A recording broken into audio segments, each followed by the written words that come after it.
Bonjour, onzième et avant-dernière partie de mon dossier consacré à Kwaidan de Kobayashi Masaki. On reste dans la thématique du film présentationnel au service de tous les arts et cette fois je vais parler de l'omniprésence des arts visuels et de la culture matérielle dans ce film. Dans l'entretien que nous avons déjà cité à plusieurs reprises, conduit par Léo Bonneville quelques années après la sortie de Kaidan, Kobayashi Masaki, interrogé sur son désir ou non de satisfaire la clientèle internationale, a cette réponse définitive d'un laconisme déconcertant. En faisant des films, je cherche exclusivement à faire valoir la culture japonaise. C'est sûrement plus compliqué que cela pour qui a vu d'autres films de ce réalisateur, mais il y a bien cette intention dans celui-ci. Déjà à la page précédente, après avoir loué les écrivains russes comme étant ses préférés, concernant la peinture, il répondait ceci: c'est la peinture orientale qui m'a le plus marqué. J'ai commencé par étudier l'art japonais, qui m'a conduit à l'art chinois et ensuite à l'art grec, car je voulais devenir professeur d'art. C'est dans Kwaidan que j'ai le plus utilisé mes notions d'art. En fait, pour Kwaidan, j'ai fait de nombreuses recherches artistiques. Le nom n'est pas cité, mais la référence à l'enseignement d'Aizu Yaichi ne fait guère de doute. Pour autant, le rapport à l'art dans Kwaidan est en fait bien plus complexe que ce que ces quelques lignes à la limite de la provocation pourraient laisser supposer. Notamment, Kwaidan, tout jidaigeki qu'il soit, n'est pas nécessairement un film passéiste et contient des éléments réguliers qui penchent nettement plus vers l'avant-garde. Mais il traite beaucoup d'aspects artistiques sans forcément y passer trop de temps à chaque fois. L'impression pourtant est que tout est là ou peu s'en faut. À cet égard, le projet derrière le film a bien quelque chose d'encyclopédique. Tout ne concerne d'ailleurs pas que les arts visuels, ou bien pas seulement l'aspect visuel de tel ou tel art. Nous avons déjà parlé du théâtre, nous parlerons de la musique ensuite. La littérature a ici sa place, comme le dernier récit le démontre sans peine, et sans doute le cinéma lui-même dans une posture autoréflexive que les troisième et quatrième épisodes, plus particulièrement, développent assez nettement. Les arts visuels sont cependant omniprésents dans le film, mais aussi la culture matérielle, les arts décoratifs. Certains aspects en ont d'ailleurs déjà été évoqués indirectement comme les costumes. Chaque épisode par ailleurs a ses domaines de prédilection, même si le troisième, Histoire de Hoichi sans oreille, Miminashi Hoichi no Hanashi, est de loin le plus riche et varié de tous à cet égard. Cependant, le questionnement artistique précède en fait les quatre histoires, car le générique fait partie du film et introduit déjà sur un mode forcément allusif quelques clés du traitement pictural du film notamment. Les gouttes d'encre qui se diluent dans l'eau donnent un sentiment d'avant-garde et pourtant elles peuvent évoquer en parallèle d'autres choses.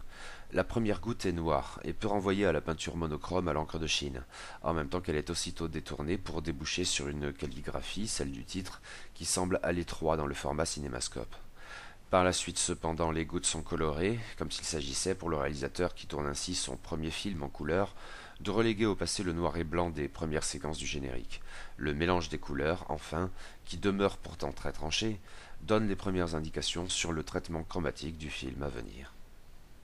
Le contenu artistique du premier récit, Les Cheveux Noirs, Kurokami, concerne essentiellement la peinture japonaise classique, plus précisément les rouleaux et maquis de style Yamato-e.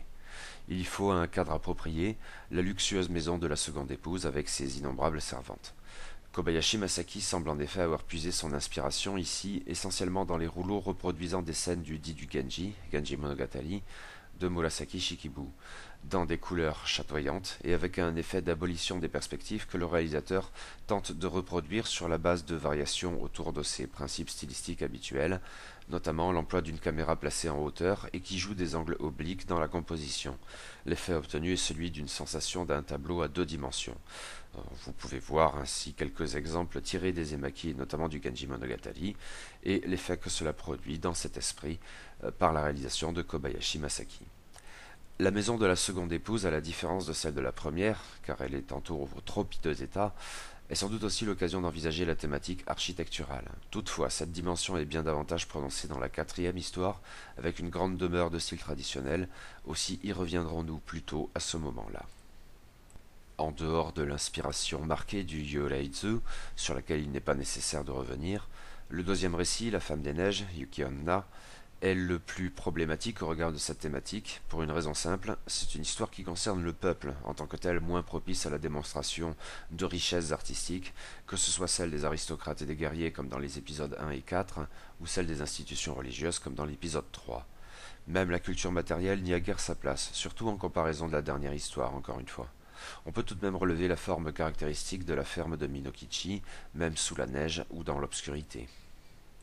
Peut-être pouvons-nous évoquer également les sandales confectionnées par Minokichi avec toute la passion d'un artiste et qui jouent un grand rôle symbolique à la fin du segment. Mais dans l'ensemble, cet épisode joue donc dans une autre catégorie. Dans le domaine pictural, il s'intéresse bien moins à la peinture classique qu'à l'avant-garde. Cela ressort notamment, bien sûr, des décors peints caractéristiques de l'épisode, ceux figurant des yeux et qui évoquent le surréalisme et le symbolisme, mais aussi d'autres. Ainsi, ce décor associé à la rencontre entre Minokichi et Oyuki peut faire penser à de la peinture contemporaine, et notamment au Japon au tableau Rivière, Nagare, de Tokuoka Shinsen, 1954. En fait d'abstraction, nous avions d'ailleurs également mentionné le ciel monochrome rouge, ou encore cet étonnant gros plan sur une cascade. Le cas du troisième épisode, Histoire de Hoichi sans oreille, est plus complexe. C'est le plus riche en éléments artistiques très divers. Il faut commencer par singulariser la reconstitution de la bataille de Dan-no-ura, Dan-no-ura no Tatakai, qui, outre l'influence du kabuki et le rôle central de la référence au moine au biwa, Biwa Hoshi, mêle des références à plusieurs traditions picturales. L'histoire de la bataille est en effet pour partie rapportée au travers d'illustrations quelque peu trompeuses. Les premiers plans des navires les plus éloignés font au premier chef penser à des emaki de style Yamato-e, comme dans le premier épisode, mais cette fois l'inspiration relève logiquement des rouleaux peints narrant le cycle épique des Taira et des Minamoto, dont le dit de Heiji, Heiji Monogatari, et bien sûr le dit des Heike, dont certains représentent justement la bataille de Dan-no-ura. Mais à y regarder de plus près, les peintures représentées dans ce segment du film, si elles puisent pour partie leur inspiration dans ces antiques emaki de style Yamato-e, sont en fait d'une facture plus moderne. Notez que les deux dernières que j'ai présentées n'apparaissent pas durant la scène de la bataille, mais plus tard, quand Hoichi la raconte. Les vues d'ensemble évoquent bien les emaki, mais les gros plans ont un style plus naïf, plus moderne, parfois caricatural. À titre d'exemple, il y a une figure ici assez risible, qui est supposée représenter le grand héros et vainqueur de la bataille, Minamoto no Yoshitsune. Cela peut évoquer un entre-deux avec les estampes ukiyo-e d'une part, la bande dessinée de l'autre. À vrai dire, dans cette même logique, concernant les estampes ukiyo-e, l'influence des représentations justement de la bataille de Dan-no-ura par Utagawa Yoshikazu, actif vers 1850-1870, est plus que probable. Plus tard dans l'épisode, une autre tradition picturale est évoquée, celle des rouleaux des enfers, Jigoku Zōshi.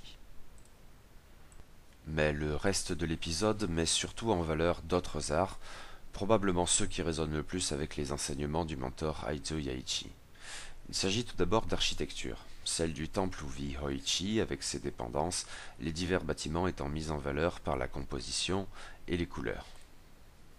En matière d'architecture, cependant, il faut aussi mentionner le palais fantasque des Heike défunts, mais pour le coup son ordonnancement même est parfaitement irréaliste, aussi est-il difficile de le rattacher à une tradition quelconque.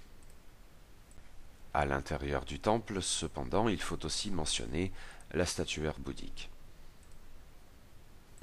La dernière histoire, enfin, dans un bol de thé, Chawa Nanaka, met l'accent sur deux aspects, l'architecture et les arts décoratifs, notamment la céramique.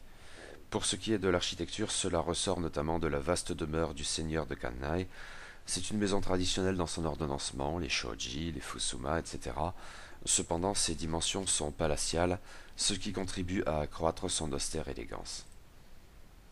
La perfection glacée de cette bâtisse offre un contraste avec la maison de l'écrivain, traditionnelle sans doute, cependant plus chaotique dans son ordonnancement, impression renforcée par les livres qui traînent et le mobilier bien plus présent, là où le palais se voit en tout et pour tout conférer une étrange horloge. Ce qui nous amène aux arts décoratifs et à la culture matérielle, qui ont une certaine importance dans ce segment, et tout particulièrement la céramique, Tojiki, du fait du thème même de l'histoire. La réalisation met ainsi l'accent à deux reprises sur deux bols ou tasses. Le premier est celui qu'examine Kannai après avoir pour la première fois vu à l'intérieur le reflet de Shikibu Heinai. Il jette le thé et regarde le bol. À l'écran, cela donne l'impression d'un objet que quelqu'un d'autre présenterait à notre examen. C'est un dispositif de démonstration à mains égards. Et à la fin de l'épisode, un projecteur attire notre attention sur un petit bol, ou peut-être plutôt une tasse, qui a roulé par terre dans la maison de l'écrivain dès lors déserte. Après quoi nous avons un gros plan de l'objet où les jeux d'ombre et de lumière, là encore, évoquent un procédé de démonstration. Et c'est sur ce plan que s'achève ce film. Autant de manières de signifier l'importance de cet objet du quotidien que l'on jugerait quelconque en toute autre circonstance. Ces objets du quotidien sont les plus importants, mais le segment en évoque quelques autres, et tout d'abord ces raquettes avec lesquelles jouent des jeunes filles devant la maison de l'écrivain. Ensuite, il y a les objets divers qui traînent dans la chambre de Kanai. D'une certaine manière, on reste dans l'univers du jeu puisque le samouraï s'amuse à les jeter pour renverser un autre objet. Quoi qu'il en soit, il y a là plusieurs éventails Ogi, ainsi qu'une arme courte, probablement un wakizashi, mais Kanai, dans d'autres scènes, dégaine plus qu'à son tour son sabre, katana. Sur un mode relativement discret, ce dernier épisode présente donc divers aspects de la culture matérielle japonaise au quotidien. Son association aux autres épisodes, et tout particulièrement à celui qui le précède immédiatement, contribue à la considération de ces objets d'art dits décoratifs comme autant d'œuvres d'art de manière générale. Suite et fin au prochain épisode.